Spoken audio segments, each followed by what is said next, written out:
Dizem que ninguém consegue fugir da própria origem, mas e quando a própria origem foi apagada, escondida e enterrada por quem deveria protegê-la? Nesta história, existe uma mentira tão bem contada, tão cuidadosamente construída, que até quem sofreu com ela acreditou ser verdade. O barão jurava que a filha era o último presente que Deus lhe deixou antes de levar sua esposa. Mas o que ele nunca imaginou é que aquela menina, criada na seda, alimentada de amor e cercada de privilégios, carregava dentro do próprio sangue a chave para destruir tudo o que ele acreditava controlar. O mais impressionante não é o segredo em si, é quem guardou esse segredo. Porque guardou.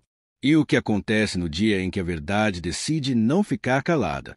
Porque antes de saber o que realmente unia aquela menina à senzala, você precisa entender o que a aproximava de um homem que o barão sempre tratou como invisível.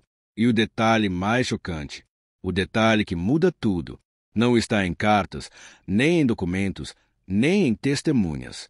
Está em algo muito mais simples, algo que estava diante dos olhos de todos desde o primeiro dia. Quando esse detalhe aparecer, e ele sempre aparece, ninguém na fazenda vai continuar sendo quem era antes. Nem o barão, nem o escravo, nem a filha, e muito menos você, que está ouvindo esta história. A fazenda Monteiros despertava sempre antes do sol, mas nada ali acordava tão cedo quanto a dor guardada nos cantos da casa grande. Era uma dor silenciosa, uma sombra que seguia o barão desde o dia em que sua esposa, Dona Helena, morreu ao dar à luz a menina que ele passou a chamar de filha e tesouro. Ele nunca soube, e jamais imaginaria, que aquela criança carregava um segredo que a casa inteira tentou sufocar, um segredo que respirava mesmo quando ninguém falava sobre ele, um segredo que, um dia, abriria todas as portas trancadas do destino. Aurélio Monteiros não era um homem fácil. Era duro, rígido, moldado pelos abusos do próprio pai e pelos códigos cruéis da época. Era respeitado por muitos, temido por todos, mas apenas uma pessoa conseguia atravessar suas camadas. Clara, a menina que ele acreditou ser seu último laço com o amor. A menina que ele jurou proteger acima de tudo.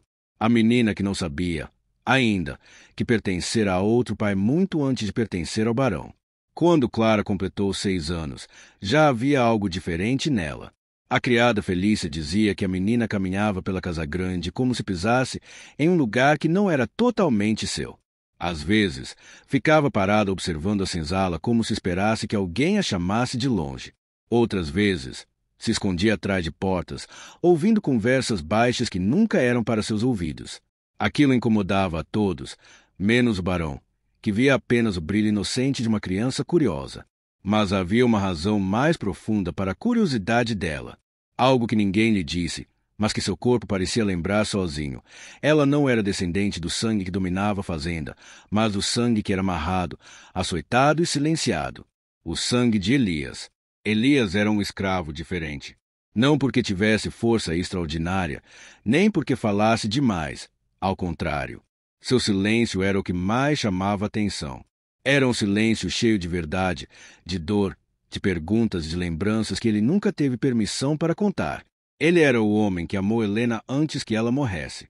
Ele era o homem cuja vida foi despedaçada no momento em que a menina nasceu e foi arrancada dele para sempre. Ele era o homem que olhava Clara de longe e tremia, como se a própria alma estivesse dividida entre orgulho e destruição.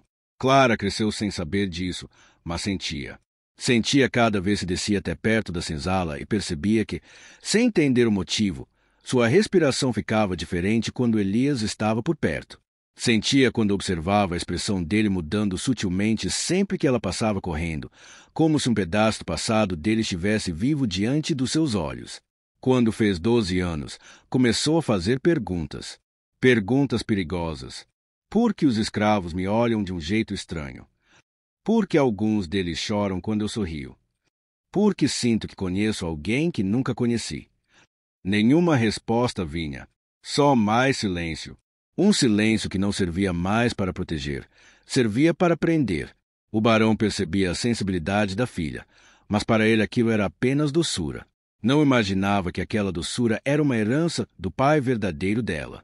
Não imaginava que, quanto mais Clara crescia, mais se aproximava das raízes que ele jamais aceitaria enfrentar. Quando ela completou 15 anos, o destino começou a sacudir paredes que já estavam velhas demais para continuar segurando segredos. Uma tarde, Clara foi ao galpão buscar um colar que havia caído entre caixas de ferramentas. A luz atravessava as frestas de madeira como lanças douradas, e o ar tinha cheio de terra molhada. Enquanto procurava o colar, viu Elias entrando, carregando feixes de lenha. Ele não a viu, mas ela o viu. Viu algo no rosto dele que nunca tinha entendido antes: tristeza. Não uma tristeza comum. Uma tristeza antiga, funda, como se a vida inteira dele estivesse presa em um nó impossível de desatar.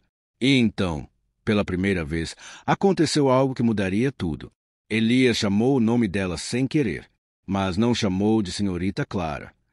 Chamou apenas de Clara, num tom tão íntimo, tão profundo, tão familiar, que congelou o mundo por alguns segundos. Ela se virou lentamente. Ele percebeu o que havia feito e ficou pálido.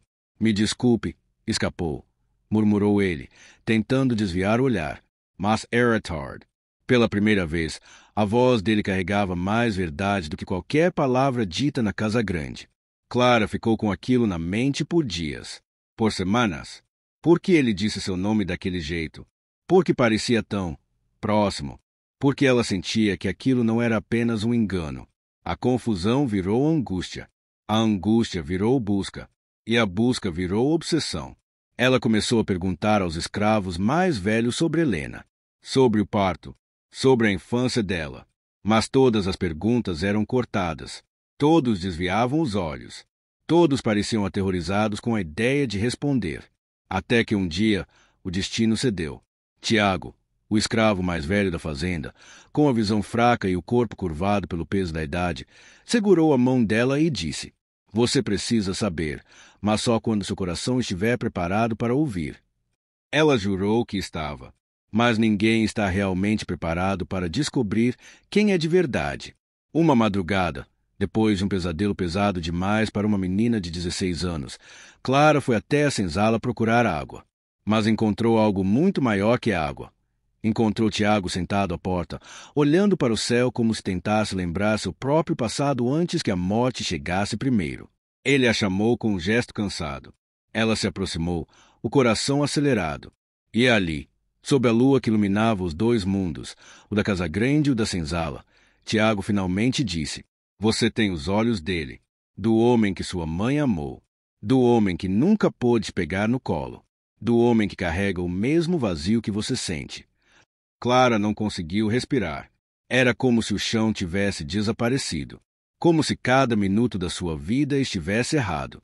Como se alguém tivesse apagado sua história e escrito outra por cima. "Ele é seu pai", completou Tiago, "e está vivo."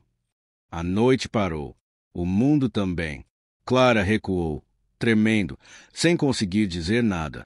Seu corpo inteiro parecia rejeitar e reconhecer aquela verdade ao mesmo tempo. E quanto mais ela tentava afastar aquilo, mais forte ficava dentro dela a certeza de que tudo fazia sentido agora. Seus sentimentos, seus medos, suas perguntas, seu instinto inexplicável. Mas a maior pergunta veio como um golpe no peito. Se Elias era seu verdadeiro pai, quem ela era? E quem era o barão? Então, o desespero tomou conta dela. A fazenda parecia menor, apertada, sufocante. E, pela primeira vez, Clara teve medo do próprio futuro. Ela passou a noite em claro, chorando sem lágrimas. E quando o sol nasceu e iluminou seu rosto cansado, ela sabia que só tinha um caminho adiante: encontrar Barão e contar tudo. Mas ela não tinha ideia do que isso destruiria, nem do que libertaria. E é exatamente aqui que começa o ponto onde não existe retorno.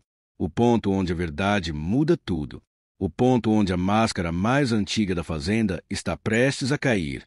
E o que acontece quando ela cai? É algo que nem o Barão, nem Elias, nem Clara e nem você está realmente preparado para enfrentar. A noite caiu pesada sobre a fazenda, como se quisesse testemunhar tudo o que estava prestes a acontecer. O ar parecia preso, denso, carregado, quase como se a verdade estivesse ali, encostada nas paredes, esperando apenas o momento certo para se revelar. Helena caminhava pelo casarão em silêncio. A cada passo, um pressentimento crescia dentro dela. Não era medo, Era como se algo adormecido o estivesse despertando, como se o próprio sangue estivesse chamando por respostas. Do lado de fora, Joaquim permanecia à beira do rio. O reflexo da água lembrava do instante em que viu a marca na pele de Helena, o mesmo sinal que ele carregava desde criança. Não era coincidência, não era acaso, era a natureza cobrando que havia sido negado. E dentro do escritório, o barão lutava com memórias que evitou por anos. Ele sempre soube que o nascimento de Helena escondia algo. O parto longe dos olhos dele, a parteira silenciosa, a esposa fraca demais para o mundo e a criança perfeita demais para ser simples. Mas ele escolheu acreditar na mentira que precisava para continuar vivendo. Só que a verdade não respeita necessidades. Ela espera, observa, e quando chega, vem inteira. Quando o pressentimento se tornou insuportável, Helena entrou na biblioteca. A porta rangiu. O cheiro de madeira antiga e papel envelhecido tomou o ar, e ali, entre dois livros grossos, um envelope amarelado mostrou-se como se tivesse sido plantado pelo destino. As mãos dela tremeram ao abrir. A letra da parteira parecia pulsar. Barão, perdoe-me. Esta criança não pertence à senhora sua esposa. Ela nasceu de dor, de algo que nunca deveria ter acontecido. Mas o senhor a tomou como bênção, e talvez tenha sido, mas não sua, e sim fruto de outra história. O chão pareceu sumir. Helena deixou a carta cair. Ela sabia exatamente o que outra história significava. O coração disparado, ela correu para o pátio, onde o barão já esperava, imóvel, como se estivesse pronto para ser julgado pelo destino. Pai, o que isso significa? Quem eu sou? A voz dela veio quebrada. O barão respirou fundo, derrotado. Você é minha filha no amor, mas no sangue. Ele fechou os olhos, como se as palavras fossem feridas abertas. No sangue, é filha de alguém que o trai. Quem? Cicero ela. O silencio rasgo o ar. Joaquim. O impacto a fez cambelier. Joaquim, o escravo silencioso, o homem que ela sempre sentiu familiaridade sem entender o motivo. Ele não sabia. Continuou o barão, com lágrimas correndo. Sua mãe guardou esse segredo até o fim. E eu guardei porque tinha medo de perder você. O vento soprou como lâmina fria. Nesse momento, Joaquim apareceu no pátio. Os olhos dele encontraram os de Helena. Por um segundo infinito, algo ancestral passou entre os dois, como se o sangue reconhecesse o próprio destino. Joaquim, ela conseguiu murmurar. Ele se aproximou devagar, a voz tremendo. Minha filha? As palavras quebraram o mundo. Helena caiu em prantos. O barão, destruído pela culpa, deu um passo atrás, como se finalmente entendesse que aquela verdade não pertencia mais a ele. No silêncio que seguiu, entre a casa grande e a senzala, dois mundos separados pela injustiça há décadas finalmente se tocaram. Não pela dor, não pela culpa, mas pela verdade. E a verdade nunca mais poderia ser apagada. Asterisco no fim, a verdade não destruiu Helena, nem Joaquim, e nem mesmo o barão. O que realmente destrói uma família, um povo, uma vida, não é a origem, não é o sangue, não é o passado, é o silêncio. Silêncio alimenta a injustiça. Silencio protege mentes. Silêncio transforma vítimas em culpados, e culpados em homens que acreditam que podem reescrever o destino de outras pessoas. Helena descobriu que foi criada em um mundo que não lhe pertencia. Mas, ao invés de se perder, ela entendeu algo que poucos percebem. Que identidade não é uma história que alguém conta por nós. Identidade é aquilo que escolhemos preservar. E é aquilo que temos coragem de enfrentar. Joaquim passou a vida acreditando que era invisível. Um homem sem voz, sem escolha, sem direito ao próprio sofrimento. Mas quando a verdade veio à tona, ele descobriu que não era a sombra que pensavam que ele era. Ele era pai. E nenhum sistema, nenhuma corrente, nenhuma mentira pode apagar o amor que nasce da verdade. E o barão, o homem que carregou Helena nos braços com amor sincero, mas com um segredo enterrado no peito, descobriu a lição mais dolorosa de todas: que amor não se protege com mentira, que medo não sustenta a família, e que o tempo sempre cobre o que tentamos esconder. A história de Helena não termina na dor. Termina no déspota. Quando ela olha para o próprio reflexo e entende que a verdadeira herança que recebeu não foi a nobreza, nem o sangue, nem a mentira, foi a coragem. Coragem de quebrar o ciclo. Coragem de encarar o que ninguém quis encarar. Coragem de existir com a própria verdade, inteira, completa, viva. E é aqui que essa história toca você que está ouvindo. Quantas verdades você guarda para não ferir alguém? Quantas vezes você escolhe o silêncio para evitar conflitos? Quantas partes de si mesma você esconde para não perder um lugar, um amor, uma aparência? A vida sempre devolve o que tentamos enterrar. Mas quando a verdade chega, ela não vem para destruir, ela vem para libertar.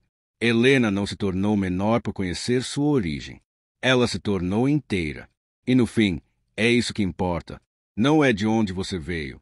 É quem você escolhe ser quando finalmente descobre a própria história. A verdade pode ser dura, mas viver sem ela é impossível. E a maior nobreza que um ser humano pode ter é ser fiel à própria alma. Asterisk.